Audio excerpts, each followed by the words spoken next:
All right, let's get right into it. Before anything else, I've got to know, where are you watching from? Drop your city or country, and hey, if you've ever wanted to see a racist car get towed, make sure you hit that like button. If you love a little drama, check out my other channel links below. But let's get to it, because what happened to me was the kind of story you just can't make up. You know, people always say a man's home is his castle. Nice thought, right? But these days your castle has no moat, just a gate code, a few security cameras, and if you're lucky, nobody from the HOA looking too hard at your mailbox color. Or so I thought. The truth is, a moat was honest. Everybody knew where they stood. With an HOA, they smile at you, give you cookies, and start measuring your shadow the minute you pull up. They'll judge the way you talk, what you drive, even if your very existence fits their unwritten rules. The day this all started, I was rolling up to my new home house on a hill. Brand new, everything, not to brag, but the car I was driving cost more than my first house. The seat still smelled like the grind it took to get there. And for a second, yeah, I felt like I'd finally made it. 20 years of work, a million sacrifices. Now I was pulling up to the gates of Oak Elysian Estates, looking forward to being just another neighbor, maybe even to take a breath. But oh man, was I in for it. Standing at the gate like a scarecrow made of red velvet was this woman, elderly blonde hair, lacquered into a helmet, a crimson power suit with shoulders so sharp they could cut glass. She folded her arms chin up with the kind of authority you only get from decades of being in charge of the smallest, pettiest fiefdoms. She wasn't the gatekeeper, she was the gate. And let me tell you, the closer I got, the heavier the air felt. I stepped out, slacks and a pullover, nothing threatening unless your threat detector is set to black man in cashmere. I gave her a respectful nod and tried to play it cool, but I could feel her eyes sizing me up, my clothes, my car, my face. Not judging if I belonged, just deciding that I didn't. "Good afternoon," I said. "Think the sensor's busted, gate's not opening." Her lips curled into a smile so thin you'd miss it if you blinked. "Sensor works fine," she said, voice like tissue paper. "It's just for residents. Service vehicles go around back, must be scheduled in advance." You know that feeling when somebody looks right through you, like you're a trespasser in your own life? I'd felt it since I was a kid, but now it was coming from the so-called Queen of Oak Elysian. I kept my tone even. "I am a resident. I bought the Ainsworth place top of the hill." Her face froze, then she let the Ainsworth name drop like a brick. "Beatrice Ainsworth would never sell to—" She stopped, but we both knew what she meant.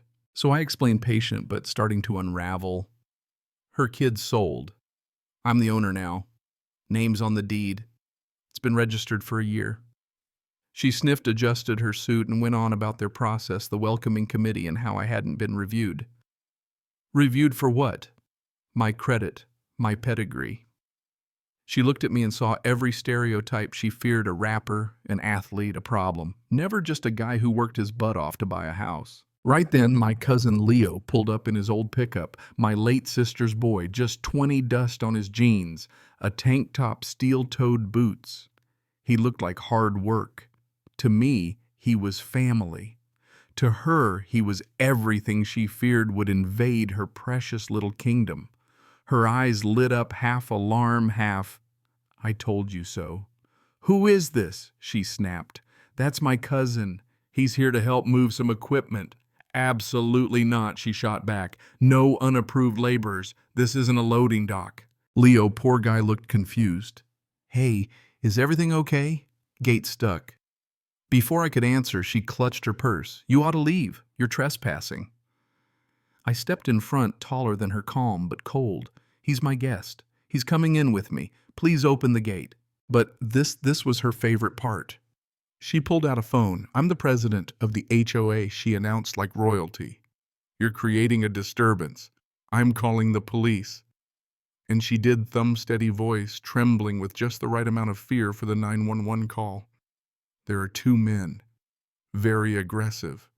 One is very large." I'd seen it before, the language that turned skin color into a weapon. I just stood there, feeling the world shrink around me.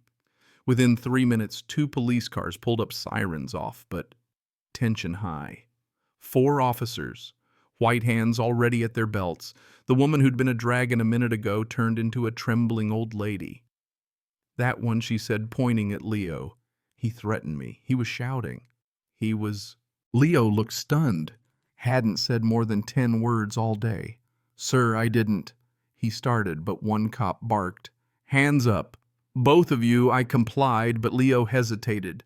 Just a flinch, and suddenly 2 cops had him against his truck, wrenching his arm, shouting at him. I yelled, "He's my cousin. He's done nothing wrong. She's lying." But it was like talking underwater. They'd already made up their minds. They cuffed Leo and stuffed him into the squad car.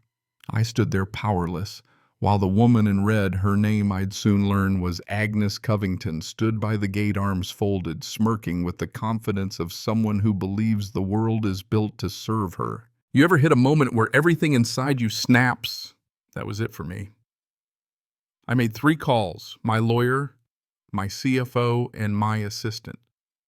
5 minutes tops. The lawyer, Arthur, was a bulldog. I told him to launch contingency plan Oak Elysian. Next, my CFO, Serena, I told her to transfer ownership of every property my holding company had bought in Oak Elysian. My assistant, Jasmine, she sent out a blast email to every homeowner emergency meeting notice attached with dash cam footage of everything that had just gone down. Agnes knocked on my window, still smug. Her phone buzzed. Then again and again. She looked down, face turning pale, as she read that she and the whole board had been dissolved by majority vote. 57% legal, swift, and public. In 5 minutes, her reign was over.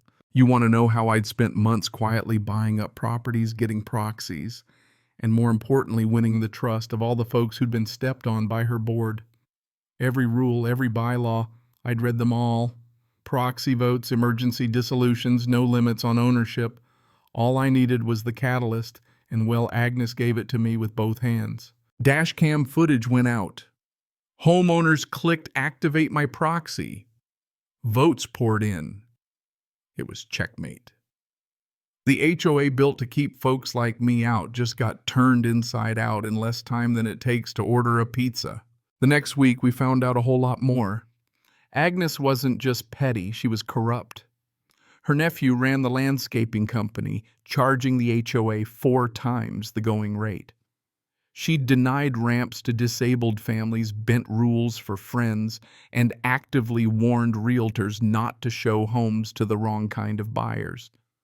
It was discrimination, theft, and greed all wrapped up in a red suit.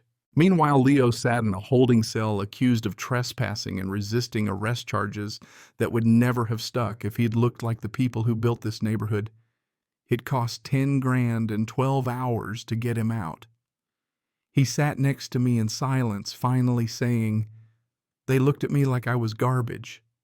I had no answer for him. How do you fix the world in a day? But I was just getting started. At the emergency meeting, the community showed up in force, folks who'd been bullied, fined, threatened for nothing more than not fitting the mold. Agnes and her little court showed up defeated. I took the mic. I told them what was ending the reign of petty tyrants, of exclusion, of prejudice. We were going to start over. Rewrite the bylaws, make the rules about respect and safety, not about mailbox colors or who you know. We set up a defense fund, so if the police ever tried this again, no one would have to rely on a rich uncle. We got rid of the eagles on the gate, left only the oak leaves. The message was clear. This wasn't an empire, just a neighborhood where people belonged. And for Agnes, her allies jumped ship the second the walls fell. She's now facing federal charges for housing discrimination, along with lawsuits from half the block. Leo's back in school tuition, covered by a settlement from the city. He'll carry scars, but he's stronger. Now wants to be the kind of man who changes things for the better. As for me, I still live on that hill, but I don't see it as my kingdom anymore. Every time I drive up and see those simple gates, I remember they can keep people out, or they can let folks in.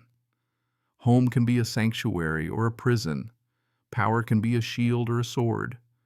The choice is up to all of us. My story's just one in a million. The same battles play out every day in ways big and small, and not everyone has lawyers and capital behind them. The real victory isn't tearing down one tyrant, it's building something better in its place.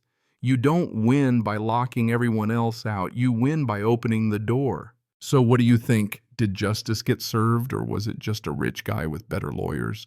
Would you have handled it the same way, or would you have walked away? Drop your thoughts in the comments. Let's talk about what community justice and belonging should really mean.